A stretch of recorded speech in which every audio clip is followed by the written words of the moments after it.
మహబూబాబాద్ జిల్లా డోర్నుకల్ మండలం పెరుమల్ల సంకీసా గ్రామంలో సోమవారం అనూహ్య ఘటన చోటు చేసుకుంది. వేసవి సెలవుల అనంతరం పాఠశాలలు తిరిగి ప్రారంభమైన తొలి రోజే గ్రామంలోని ఎంపీపీఎస్ పాఠశాల ప్రధాన గేటుకు కాంట్రాక్టర్ తాళం వేయడం కలకలం రేపింది.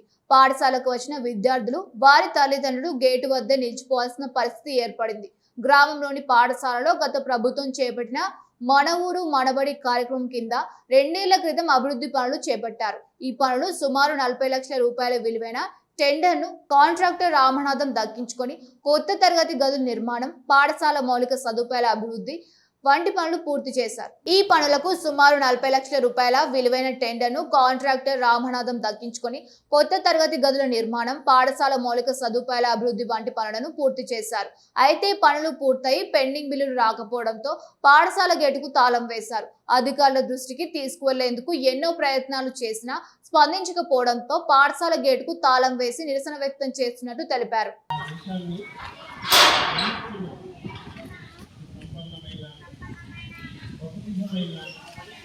నా దేశ వారసత్వ సంపద నాకు అర్హత పొందడానికి నా తల్లిదండ్రుల్ని